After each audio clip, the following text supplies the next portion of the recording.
Jika kita memandang ke langit, apa yang bisa kita lihat? Mungkin kita melihat awan atau matahari di siang hari. Dan di kegelapan malam, mungkin kita melihat bintang atau bulan. Tetapi ada yang tidak kita lihat yang berada di atas sana, yaitu lapisan-lapisan udara yang melingkupi bumi kita. Lapisan-lapisan udara itu memungkinkan kita bisa hidup, bahkan lebih jauh memungkinkan kita bisa berkomunikasi. Kita hidup di lapisan udara bumi yang disebut troposfer, yang berada hingga ketinggian 12 km di atas permukaan bumi. Di lapisan ini banyak terkandung partikel atau unsur-unsur yang kita butuhkan seperti air, oksigen, dan adanya perubahan cuaca yang memungkinkan kita bisa bercocok tanam atau beternak. Di lapisan ini juga kita bisa berkomunikasi langsung dengan suara kita, karena kerapatan partikel-partikel udara memungkinkan gelombang suara kita bisa merambat dan sampai ke telinga orang lain di dekat kita. Tetapi suara kita tidak bisa merambat jauh. Ketika kita butuh komunikasi untuk jarak yang lebih jauh, kita menggunakan alat, yaitu telepon atau radio. Dan komunikasi jarak jauh dimungkinkan setelah berkiprahnya orang-orang ini.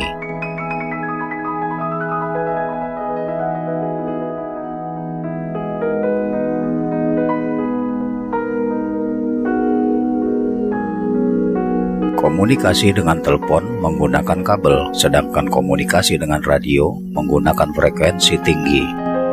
Frekuensi di atas 100 kHz bisa merambat jauh di udara. Sejak orang mengetahui bahwa frekuensi tinggi bisa merambat jauh di udara, orang pun berusaha memanfaatkan frekuensi tinggi ini untuk berkomunikasi jarak jauh. Sinyal frekuensi yang bisa didengar oleh manusia atau sinyal audio ditumpangkan kepada frekuensi tinggi, lalu dipancarkan sebagai gelombang elektromagnetik ke udara melalui antena pemancar. Sementara itu, di tempat lain yang jauh, antena penerima menangkap sinyal yang telah dipancarkan. Sinyal frekuensi tinggi yang tertumpangi oleh sinyal audio diproses hingga yang tertinggal adalah frekuensi audionya yang mengandung informasi. Menyertakan sinyal informasi atau sinyal audio ke sinyal frekuensi tinggi yang akan dipancarkan disebut memodulasi.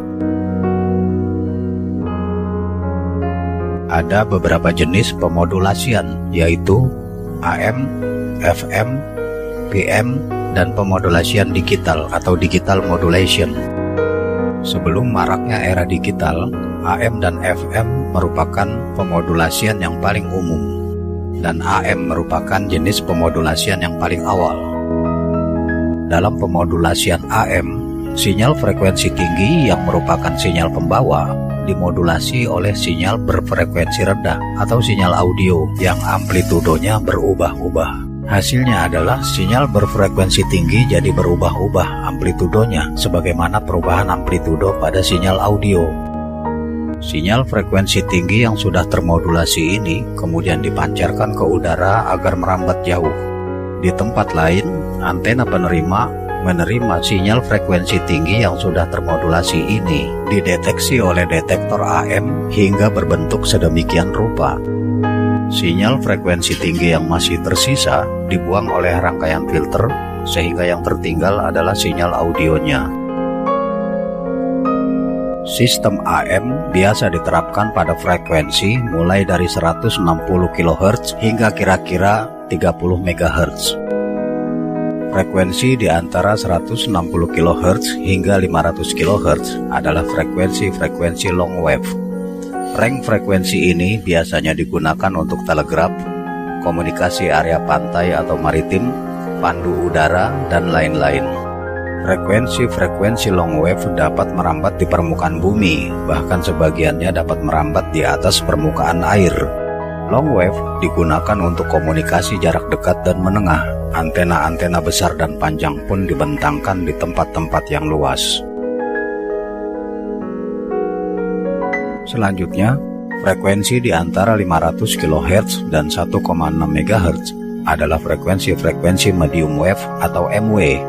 Range frekuensi ini sempat digunakan untuk komunikasi, tetapi pada kelanjutannya hanya digunakan untuk broadcast atau siaran radio komersil. Pemanfaatan medium wave sudah dimulai sejak era 1920-an, tetapi baru benar-benar marak setelah berakhirnya Perang Dunia Kedua. Medium wave populer sebagai media broadcast lokal mulai era 1960-an hingga 1970-an. Bahkan hingga hari ini pun, medium wave masih eksis sebagai media frekuensi broadcast komersil, tetapi sudah tidak lagi menjadi satu-satunya jalur broadcast komersil karena kini sudah ada FM yang berada di jalur VHF atau Very High Frequency. Jalur MW hanya bersifat lokal, jangkauannya hanya beberapa ratus kilometer saja dan dipengaruhi oleh waktu, yaitu kedudukan matahari di sepanjang harinya. Gelombang MW ada kalanya dipantulkan oleh lapisan E atau lapisan Kennelly Heaviside yang berada di ketinggian antara 100 hingga 145 km dari permukaan bumi, tetapi sudah banyak mengalami pelemahan karena menerobos lapisan sebelumnya. Lapisan E adalah bagian dari lapisan langit termosfer di mana banyak terjadi proses ionisasi pada partikel-partikel udara di termosfer. Lapisan E ini hanya efektif pada siang hari, karena di malam hari lapisan ini menghilang.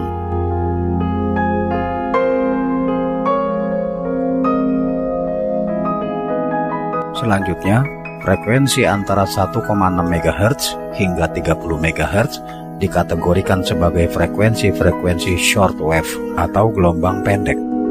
Pemanfaatan shortwave untuk komunikasi sudah dimulai sejak pertengahan 1920-an. Gelombang shortwave atau SW mulai banyak digunakan karena dapat dimanfaatkan untuk komunikasi jarak dekat, jarak menengah, bahkan untuk jarak jauh.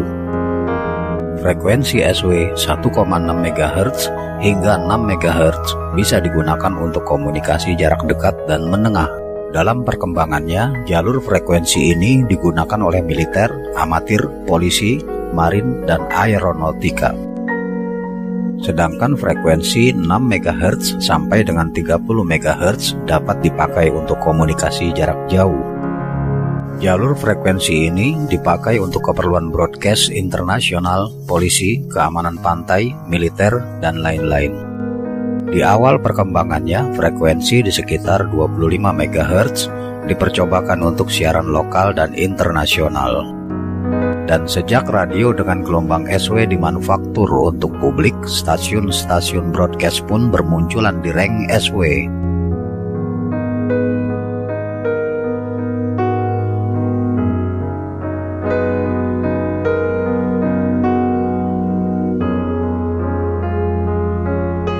Sejak 1930-an, rang SW menjadi area favorit munculnya stasiun-stasiun lokal ataupun internasional yang bersiaran dalam berbagai bahasa di dunia. Publik bisa mendengarkan berita dari dalam ataupun dari luar negeri, ataupun tentang peperangan. Bahkan bisa mendengarkan hiburan yang berupa musik. Rock me, mama.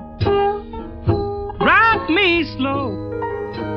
Gelombang SW 6 MHz hingga 30 MHz bisa sampai ke tempat yang jauh, lintas negara, bahkan lintas benua. Hal ini karena rang frekuensi itu dapat dipantulkan dengan baik oleh lapisan ion di langit. Selain lapisan E, di udara termosfer juga terdapat lapisan F yang berada di atas lapisan E. Lapisan ini terbagi dua pada siang hari, yaitu lapisan F1 dan lapisan F2. Gelombang SW frekuensi tinggi dipantulkan oleh lapisan F1 pada siang hari, namun setelah terlemahkan karena menerobos lapisan sebelumnya, yaitu lapisan D dan E yang berada di bawahnya. Pada malam hari, lapisan F1 dan F2 menyatu, dan lapisan D dan E menghilang. Karena itu, pada saat malam inilah terjadi pemantulan gelombang SW frekuensi tinggi yang paling baik. Siaran SW tertangkap lebih kuat dan lebih jernih pada malam hari. Kelemahan gelombang SW adalah ia sangat dipengaruhi oleh cuaca. Semakin tinggi frekuensi, semakin besar dipengaruhi cuaca. Para pendengar gelombang SW adalah para pemirsa lintas negara, lintas benua, lintas bahasa, dan lintas budaya yang berada di seluruh dunia. Mendengarkan gelombang SW menjadi hobi baru yang menarik. klub-klub pendengar gelombang SW pun bermunculan di banyak negara. Mereka disebut shortwave listener atau pendengar gelombang pendek, disingkat SWL. Aktivitas mereka disebut SW-Link. Dari masa ke masa, mereka menggunakan radio-radio dengan performa yang tinggi.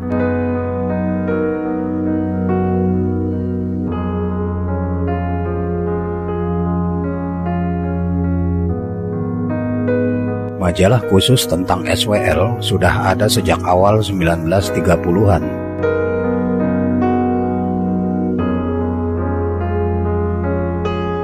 Dan buku-buku tentang SWL pun banyak bertebaran.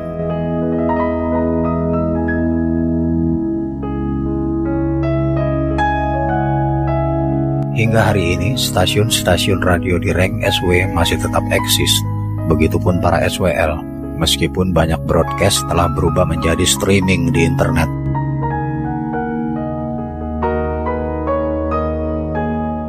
Ini adalah situs khusus untuk para SWL, berisi artikel-artikel yang berkaitan dengan SWL. Dan ini adalah situs untuk mendapatkan info stasiun broadcast mana sajakah yang sedang on air dari berbagai penjuru dunia di rank SW. Selanjutnya, kembali ke soal frekuensi. Frekuensi di atas 30 MHz tidak bisa dipakai untuk komunikasi jarak jauh karena sangat dipengaruhi oleh kondisi atmosfer bumi. Jarak tempuhnya pada umumnya hanyalah sejauh garis pandang. Gelombang dari pemancar hanya bisa diterima oleh penerima 1 yang segaris pandang, sedangkan penerima 2 tidak bisa menerima. Frekuensi sekitar 100 MHz ketika terpancar ke langit tidak dipantulkan oleh lapisan ion, tetapi dibiaskan dan menghilang di langit. Frekuensi-frekuensi di antara 30 MHz hingga 300 MHz disebut frekuensi sangat tinggi atau very high frequency, disingkat VHF. Rank frekuensi ini dimanfaatkan untuk komunikasi jarak pendek, stasiun-stasiun radio FM, stasiun TV, radar, polisi, dan lain-lain. Pada rank VHF tidak lagi diterapkan sistem pemodulasian AM, tetapi lebih umum diterapkan sistem pemodulasian FM. Hal ini dimungkinkan karena sistem FM adalah sistem jalur lebar. Dalam pemodulasian FM, amplitudo sinyal pemodulasi, yaitu sinyal audio, tidak merubah-rubah amplitudo sinyal pembawa, yaitu sinyal berfrekuensi tinggi. Tetapi sinyal pemodulasi merubah-rubah frekuensi sinyal pembawa. Sinyal pembawa berubah-ubah frekuensinya mengikuti perubahan amplitudo sinyal pemodulasi. Sinyal yang termodulasi FM kemudian dipancarkan ke udara melalui antena pemancar. Di bagian penerima, sinyal termodulasi FM diterima oleh penerima radio FM. Sinyal yang termodulasi FM ini kemudian dideteksi oleh detektor FM. Detektor FM adalah detektor bandingan yang mengkonversi perubahan-perubahan frekuensi menjadi perubahan-perubahan tegangan. Perubahan-perubahan tegangan ini merupakan dinamika amplitudo dari sinyal audio. Pemodulasian FM pertama kali dipelopori oleh seorang pakar elektronik komunikasi bernama Edwin Howard Armstrong. Ia pertama kali mendemonstrasikan teknologi revolusionernya di hadapan para pakar dari perusahaan RCA pada tahun 1933 dan 1934. Dan pada tahun 1939 ia mendemonstrasikan kepada publik dunia pengoperasian pemancar FM pada frekuensi 42,8 MHz. Sistem FM lebih dominan sebagai sarana broadcast komersil daripada sebagai sarana berkomunikasi. Hal ini karena FM kebal terhadap gangguan interferensi eksternal dan kualitas audio yang mampu ditransfer dapat setaraf high fidelity. Sejak awal pengoperasiannya, FM sudah digunakan oleh stasiun-stasiun pemancar untuk broadcast. Kalaupun pada perkembangannya dipakai juga untuk komunikasi, hanya untuk area lokal karena VHF bukan untuk jarak jauh. Dalam pemancaran dan penerimaan gelombang VHF bisa terjadi hal seperti ini. Pertama, gelombang dipancarkan dan diterima secara langsung. Kedua, gelombang dipancarkan lalu diterima melalui pantulan karena adanya bukit atau gedung. Dan ketiga, gelombang dipancarkan lalu diterima karena adanya pembelokan arah perambatan gelombang. Ada kalanya gelombang merambat mengikuti lekukan bumi. Frekuensi-frekuensi antara 300 MHz hingga 3 GHz digolongkan sebagai frekuensi ultra tinggi atau ultra high frekuensi, disingkat UHF. Frekuensi-frekuensi ini dimanfaatkan untuk TV, keperluan komunikasi seluler, komunikasi satelit, broadcast audio video digital, radar, dan lain-lain. Perlu ditambahkan bahwa sebenarnya gelombang elektromagnetik dari frekuensi yang lebih rendah, semisal 30 kHz atau 50 kHz, tetap bisa merambat di udara. Tetapi jika hendak dimanfaatkan untuk komunikasi, orang kesulitan mewujudkan antenanya karena terlalu panjang. Maka frekuensi-frekuensi yang terlalu rendah itu diabaikan untuk digunakan di dalam komunikasi. Sampai di sini, selesai dulu ulasannya. Mudah-mudahan bisa dilanjut di lain kesempatan. Terima kasih dan semoga bermanfaat.